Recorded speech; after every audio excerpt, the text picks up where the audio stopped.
Good morning. I am Sasikant Yadav and I will teach you transport phenomena. This is a very important subject of chemical engineering, and you can say this is the most important subject of chemical engineering in which you will able to solve some real chemical engineering problem.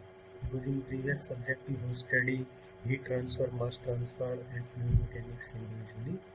In this subject you will combine all these three subjects and which will help you to solve some real chemical engineering problems. So first question is arises is what is transport phenomena? So this subject of transport phenomena cover mainly three aspects. First one is momentum transfer, or you can say fluid dynamics. Second one is heat transfer.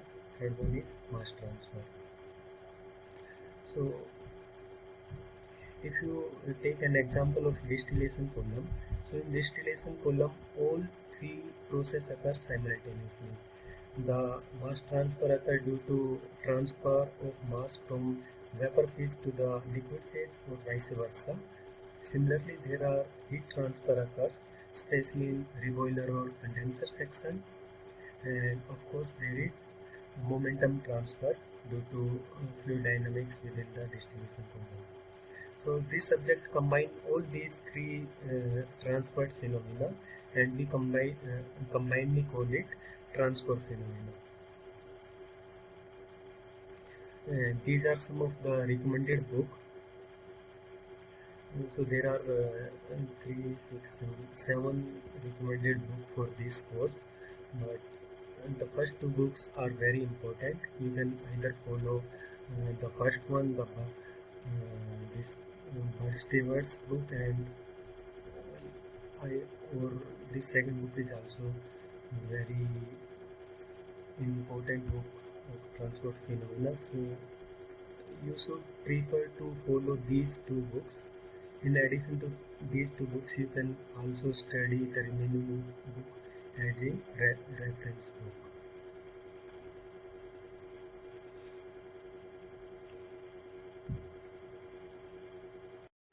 Now question arises, what is the importance of transport phenomena?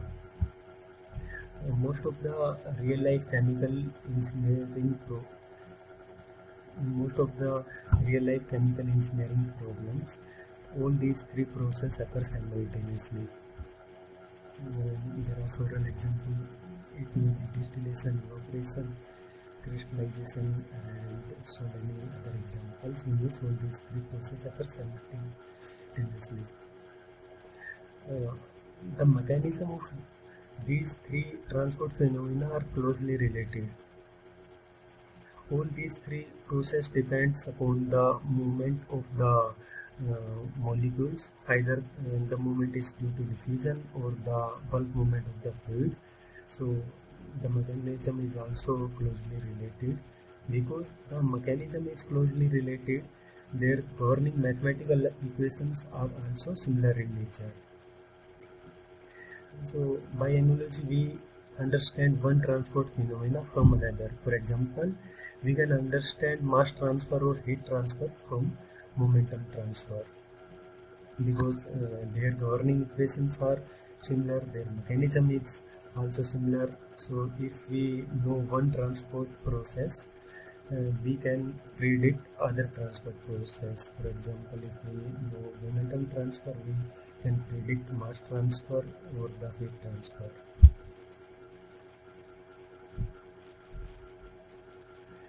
So the transfer process are either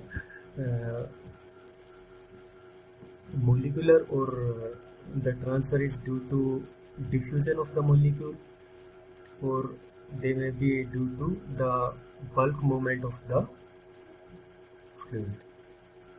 In all the three processes, in heat transfer we use conduction and convection. Similarly in mass transfer we use mass transfer due to diffusion or convective mass transfer, similar to fluid mechanics. But in heat transfer we also use one more mode of heat transfer, that is radiation heat transfer. But this heat transfer process is not correlated with our other processes, so we are not using this mode of transfer of heat in our transport phenomena. These are some of the commonly used terminology in transport phenomena. For example, the rate of a quantity. They may be the rate of change of concentration, the rate of heat transfer, rate of mass transfer, whatever it may be. So the rate of a quantity is equal to the change in that quantity with respect to time. Similarly, the flux of a quantity is equal to the rate of a quantity divided by the cross-sectional area,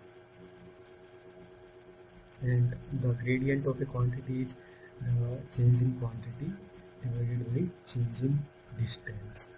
For example, if you take concentration, then the gradient of concentration will be equal to the change in concentration divided by the distance. So this will be equal to dc by dx, where c is concentration and dx is the distance, change in distance. As I told you, all these three processes are correlated because they have similar mechanism and similar mathematical equation to describe these processes. So we can use different analogy. So I am giving some of the example.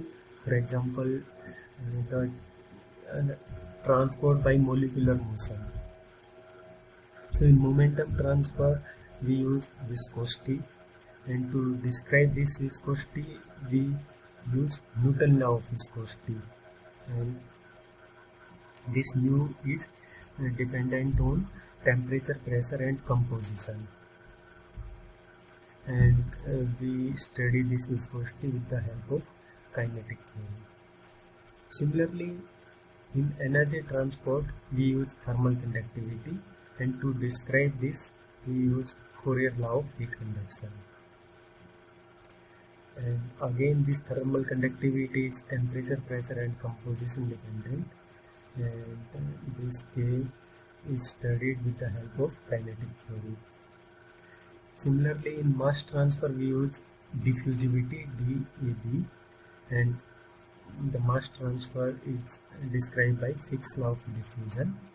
Again, this diffusivity is temperature, pressure and composition dependent, and kinetic theory is used to study this diffusivity.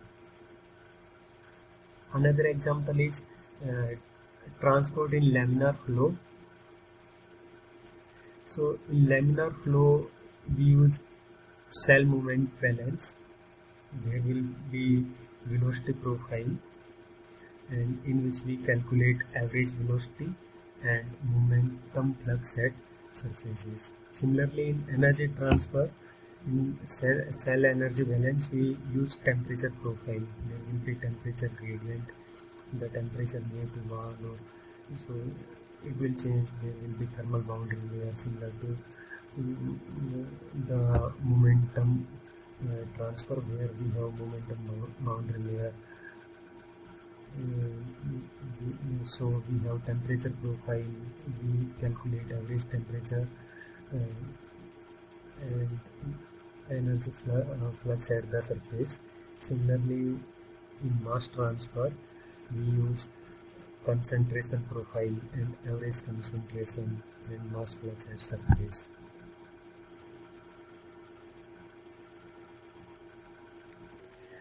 So from this you can observe the mechanism of all these three processes are similar. In case of Newton law of viscosity or Fourier law of heat conduction or Fick's law of diffusion, they are similar. Like in viscosity, Newton law of viscosity, we use dV by dx. In Fourier law of heat conduction, we use dt by dx, and in Fick's law of diffusion, we use the concentration gradient by the distance dc by dx. So the mechanism or mathematical equations are more or less similar. If we take another example of transport in arbitrary continuum, in that case also we use material balance using equation of continuity. In all the three cases we use equation of motion, of force and free convection, and equation of energy to calculate energy balance. Another example is transport in laminar flow. Again, with two independent variables. So in momentum transfer we use unsteady viscous flow. Similarly in heat transfer we use unsteady heat conduction and unsteady diffusion. Similarly, this two-dimensional viscous flow and boundary layer momentum transfer we use.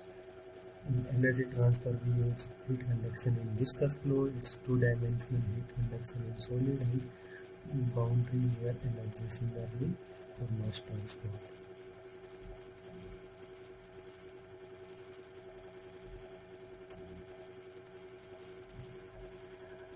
Transport in turbulent flow. So if the flow is turbulent, in all the three cases, it may be momentum, energy or mass transfer, we use time smoothing of equation of change, time smoothing of equation of change, and eddy viscosity, eddy thermal conductivity, eddy diffusivity, turbulent velocity profile in case of momentum transfer, turbulent temperature profile in case of energy transfer, turbulent concentration profile in case of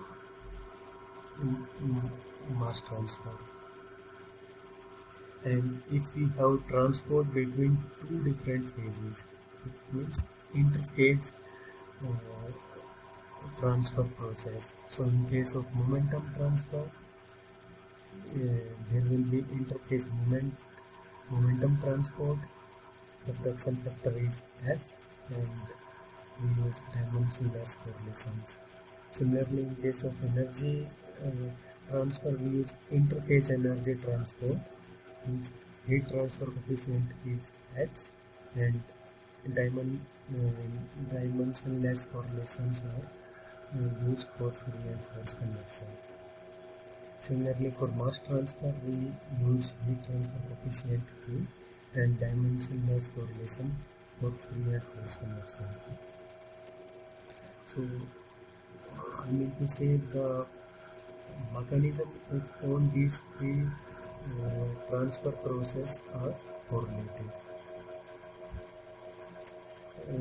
There are example of radiation which beyond the scope of this subject.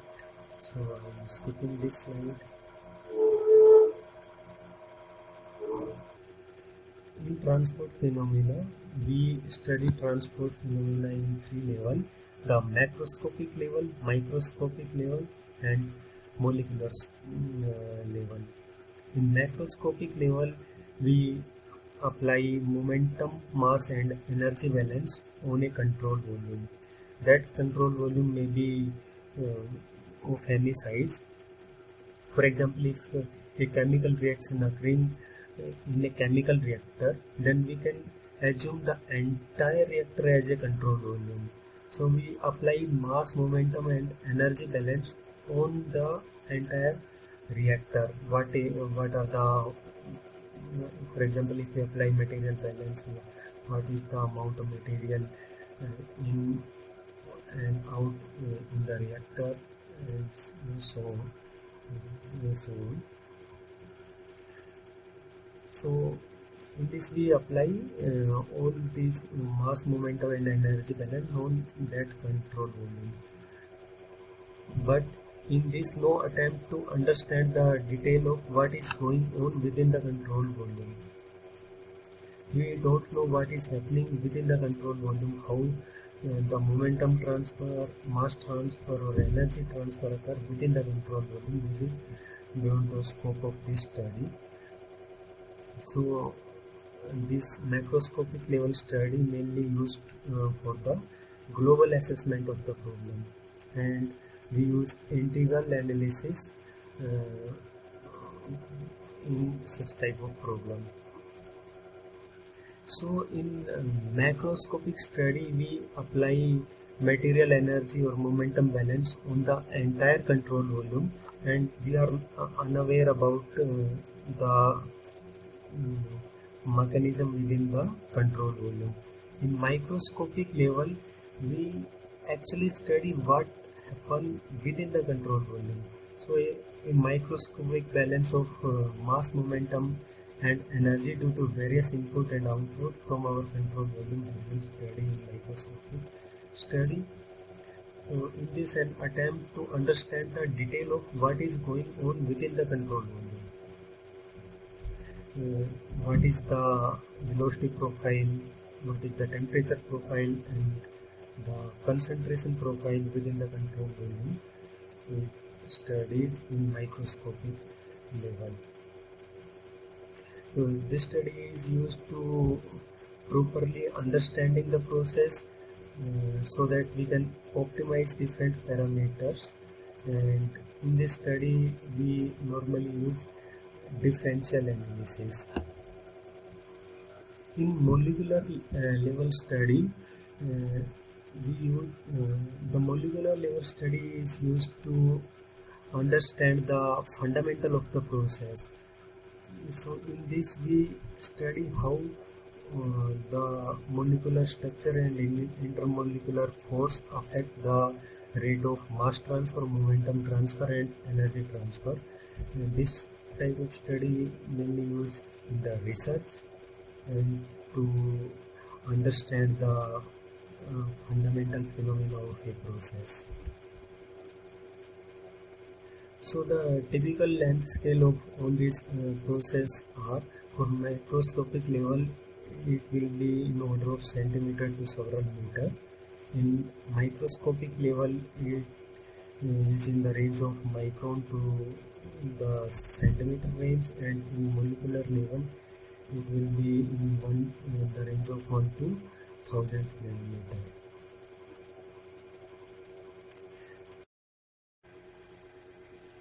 The good understanding of this subject require a good understanding of mathematics. It includes differential equation, vector and calculus. Another one is physical interpretation of key mathematical results, get into the habit of related physical idea to equations. Also, you should compare of institution and result obtained and understanding of dimensional analysis. So to summarize this transfer process, in this transfer phenomena we have three processes: the momentum transfer, heat transfer and mass transfer. In case of momentum transfer, the driving force is velocity gradient, and in heat transfer the driving force is temperature gradient. Similarly, in mass transfer the driving force is concentration gradient, or you can say the chemical potential gradient. The conductance property is, in momentum transfer we use viscosity or kinematic viscosity.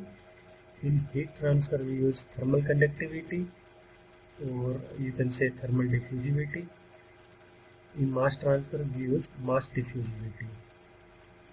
In momentum transfer we use Newton law of viscosity. In heat transfer we use Fourier law, and in mass transfer we use Fick law of diffusion. So you can say the mechanism of all these three transfer process are similar, in which the driving force is velocity gradient, temperature gradient and concentration gradient, and law to describe this mechanism are Newton law of viscosity, Fourier law of heat conduction and Fick's law of diffusion. So what is Newton law of viscosity? As you know, this is equal to minus mu dux rho by dz. Similarly, for conductance, it's Fourier law of heat conduction, which is equal to Qz by A will be equal to minus alpha d rho Cp by T upon dz. Similarly, fifth law, the mass flux will be equal to minus dA dCA by dz. You already study all these law in your previous classes, so this is just a revision. So this is the brief overview of this subject. From tomorrow onward we will start momentum transfer.